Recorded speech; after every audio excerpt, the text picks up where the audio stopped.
నమస్తే, welcome to BRK education. నేను మమత. So ఈరోజు మనతో పాటు గ్రూప్ 1 మెంటర్ శివన్ గారు మనతో పాటు ఈరోజు ఉన్నారు. వారిని అడిగి చాలా విషయాలు తెలుసుకుందాం. నమస్తే శివన్ గారు. నమస్తే అండి. ఇప్పుడు మనకి గ్రూప్ 1కి వచ్చేసరికి ఎలాంటి సబ్జెక్ట్స్ ఉంటాయి, వాటికి బుక్స్ ఏ విధంగా తీసుకోవాలి, ఆ సబ్జెక్ట్కి సంబంధించి ఆ బుక్స్కి సంబంధించి మనం ఎలా ప్రిపేర్ అవ్వాలి? సో గ్రూప్ 1 ఎగ్జామ్ అనేది గ్రాడ్యుయేషన్ నుంచి మొదలవుతుందండి. ఏ ఆస్పిరెంట్ అయినా గ్రూప్ 1 ఎగ్జామ్కి అప్లై చేయాలంటే ఖచ్చితంగా గ్రాడ్యుయేషన్ అనేది కంప్లీట్ అయి ఉండాలి. సో గ్రాడ్యుయేషన్ కంప్లీట్ అయిన తర్వాత మీరు బీటెక్ కావచ్చు, డిగ్రీ కావచ్చు, ఏ గ్రాడ్యుయేషన్ చేసినా కూడా గ్రాడ్యుయేషన్ అనేది కంపల్సరీ ఉండాలి. అదే యూపీఎస్సీ అనుకోండి, గ్రాడ్యుయేషన్ చివరి సంవత్సరంలో కూడా మీరైతే ఎగ్జామ్ అప్లై చేసి రాయొచ్చు అనమాట. కానీ ఏపీఎస్సీ, టీజీపీఎస్సీలో ఖచ్చితంగా గ్రాడ్యుయేషన్ కంప్లీట్ అవ్వాలి.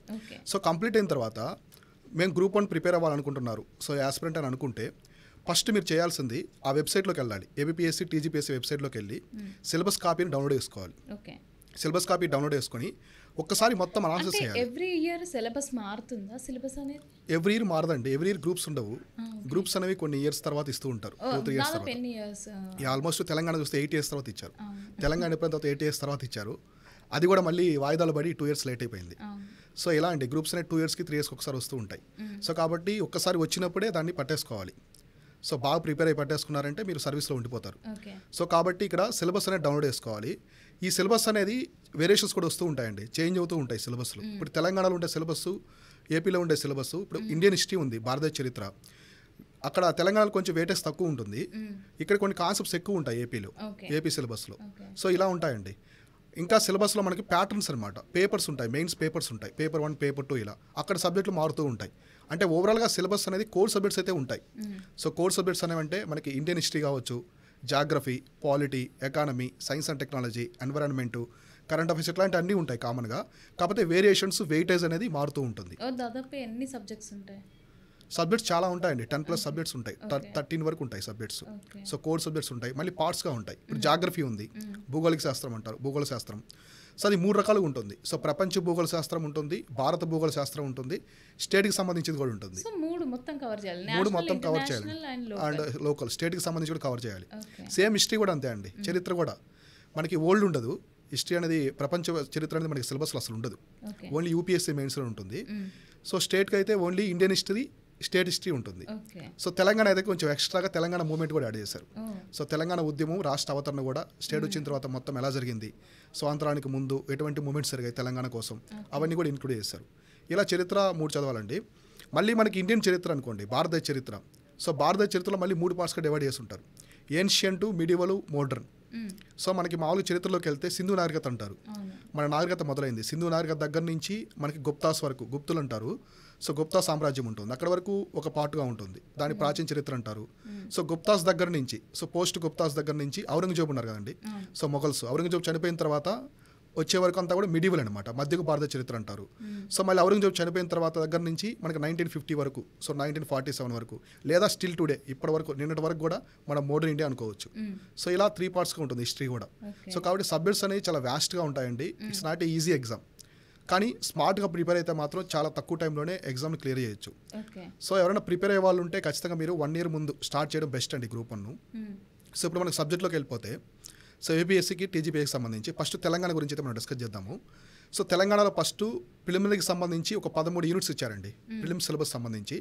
ఆ 13 యూనిట్స్లో మొత్తం సబ్జెక్ట్స్ అన్నీ ఉంటాయి, కోర్ సబ్జెక్ట్స్ కూడా ఉంటాయి, జాగ్రఫీ, కరెంట్ అఫైర్స్, అంతర్జాతీయ సంబంధాలు అంటారు, ఇంటర్నేషనల్ రిలేషన్స్ అనమాట. మన ప్రైమ్ మినిస్టర్, ప్రెసిడెంట్ ఏ కంట్రీస్కి వెళ్ళారు, మనకి ఏ దేశాలతో మంచి మంచి సత్సంబంధాలు ఉన్నాయి, అవన్నీ కూడా ఉంటాయండి అందులో. కరెంట్ అఫైర్స్ ఉంటాయి, లాజికల్ రీజనింగ్ ఉంటుంది, అర్థమెటిక్ ఉంటుంది. తర్వాత తెలంగాణకి సంబంధించిన హిస్టరీ కావచ్చు, history and culture, society, heritage, culture, art and literature ఉంటుంది.